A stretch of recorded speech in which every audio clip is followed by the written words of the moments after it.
What's up, y'all? It's T-Tar. Now that the Epilogue DLC is out for Scarlet and Violet and we are done with these games, there's a question I've been wanting to ask for a whole month now. Why did Kieran have Pecharunt's aura?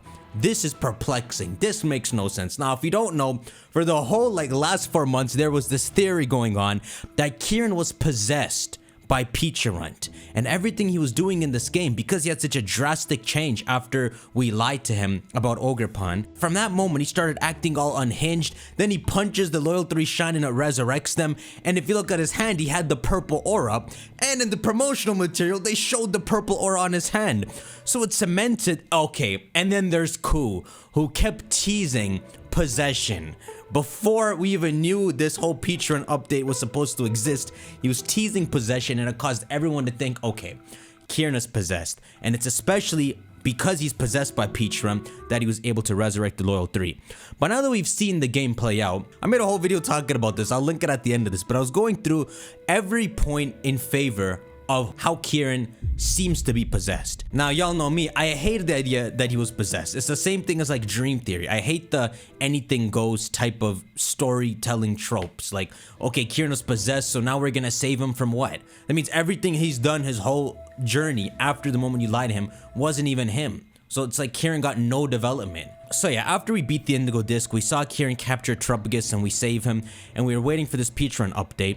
It seemed obvious. Okay, Kieran was not possessed at the end of the day. Thank you, by the way. But something is still weird. Why did he have that purple aura when he punched the Loyal 3 Shrine? And why is that aura in the promotional material? It makes no sense. So going back to the video, one thing I was talking about is there was some kind of symbolism going on where the moment you lie to Kieran and his character takes that turn that he's just gonna walk his own path now, you can see Pecharunt in the background, and especially now that we've beaten the Epilogue, we know that isn't just an artifact of Pecharunt or an actual plush. It's Pecharunt. He's been sleeping in the village for hundreds of years.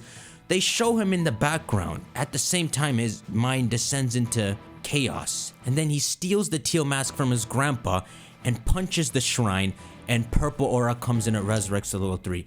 So what I've noticed after playing the Epilogue DLC with Pecharunt is that this purple aura is not something out of nowhere. This is the same aura that every character possessed by Pecharunt has. But I know for a fact that Kieran is not possessed, so what is going on here? Why did Kieran have Pecharunt's aura? This is never explained in the games. And in fact, Ku poked some fun at the idea that Kieran was possessed by saying, remember when we all thought he was possessed?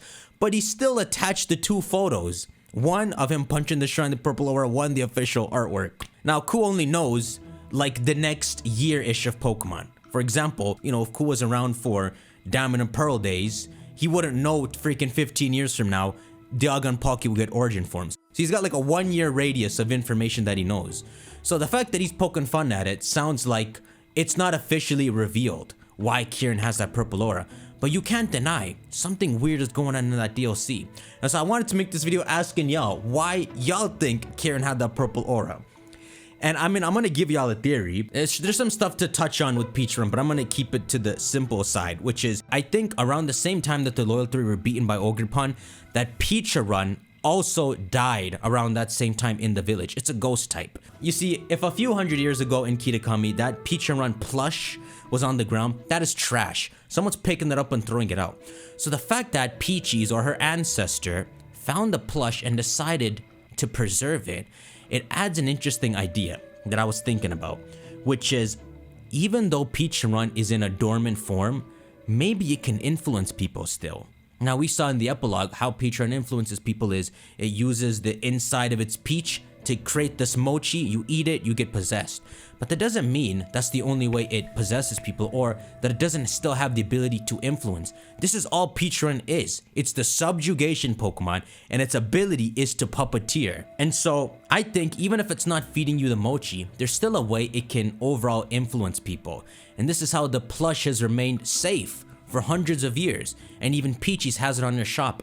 I think Peaches is slightly under the influence of it. She's not possessed, but you just gotta think of it as like white noise in the back of your head. Pecharunt, when you're near it, as Peaches was, she kind of just takes care of the plush and all. It's also weird her shop is called Peachy's and all. It's like you can see the influence, unless it's just Game Freak having fun. But going by this idea, it's almost like at that moment that Kieran was falling into chaos and you lied to him, and a real big hole opened up in his heart because he felt like the whole world was against him, hiding stuff from him. At that moment, it's probably a chance that Pecharunt's influence got to him. And so he wasn't possessed. He was just carrying some of Pecharunt's aura.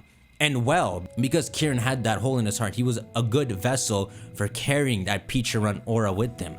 So, but he's not possessed. So now he goes and steals the teal mask and punches the shrine. And that's the moment you see the purple aura. And the last time you see the purple aura on Kieran. So it's like, just for a short moment, Pecharunt's influence was slightly on Kieran. And that's how he resurrected the Loyal 3. And when you think, this is just my theory of it, and when you think of it in this way, it actually makes everything make sense. Kieran's descent is all his own fault. Pecharunt had nothing to do with that. But it's like that slight opportunity Pecharunt was able to use, even though Pecharunt is sleeping, and so not consciously trying to mess with people, because you gotta feed it the peach to wake it back up, it seems like. Some of its energy was able to get into Kieran, and in time, make it to the Loyal 3 to bring them back. That's my theory on how this works. And so the reason even Cool wouldn't know about it is these are probably some of Game Freak's background notes. So, years from now, if they want to revisit Scarlet and Violet, they have notes on stuff they haven't revealed yet. The same way they probably had notes on Origin, Dialga, and Palkia way back in Sinnoh days. Because that idea that they try to mock Arceus' appearance, nah, that's some classic writing. I don't think they made that up in like 2021 or all. I think that's some of the original notes they had planned for Dialga and Palkia. And come on, we know there's stuff about Scarlet and Violet that they set up and aren't revealing, right? The ancient people in Area Zero, the tablet, the grassy patch. Especially when this epilogue shows everyone with that exact shade of purple, dancing around, chicken dancing. The same colored eyes. Also, Kieran never gets those purple eyes. So that cements, thankfully, that he was never possessed. But that aura doesn't lie. There's also a funny dialogue exchange that happens when you're first playing through the Indigo disc.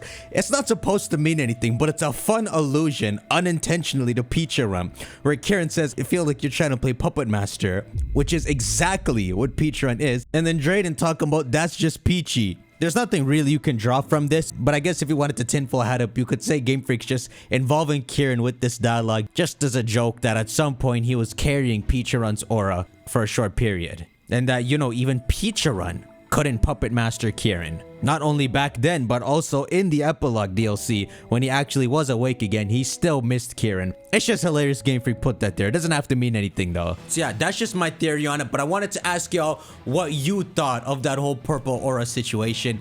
If you agree with me, you see any flaws with the theory I'm putting forward, and I hope this is the answer, because this is the perfect sweet spot. Kieran was never possessed, but it explains the big mystery that even the characters in game ask with how the Loyal 3 are resurrected.